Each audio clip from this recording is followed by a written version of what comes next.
श्री सच्चिदानंद सद्गुरु साईनाथ महाराज की जय। सद्गुरु श्री साईनाथुनि शरद बाबूजी की जय। సాయి వంటి దైవంబు లేడోయి లేడోయి, ప్రజలందరి నోట సాయి నామం పలకాలి, సర్వత్రా సాయి రూపం రంజిల్లాలి, ముజ్జగాలు సాయి మహిమతో ముప్పిరిగొనాలి. సాయి పదరవళులు మన హృదయ కుహరంలోని నిశ్శబ్ద నిశీధిలో ప్రతిధ్వనించాలి. ప్రణవనాద వీచికల్లా సాయి జ్ఞాన సౌరభాలు సర్వత్రా వ్యాపించాలి. ఆ సుజ్ఞాన సౌరభాల ఆస్వాదనలో మన మనసులు మత్తెక్కాలి.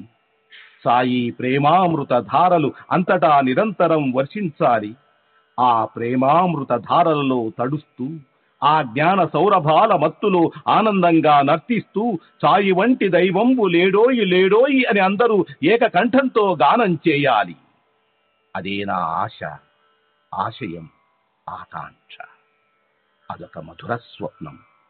ఆ స్వప్న సాఫల్యం కోసం శ్రీ సాయినాథుని అనన్య ప్రేమతో, ఆర్ద్రతతో ప్రార్థించటమే మనం చేయగలిగింది, చేయవలసింది.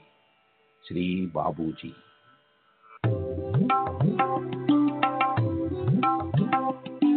సాయి బాబా సాయి బాబా సాయి బాబా సాయి బాబా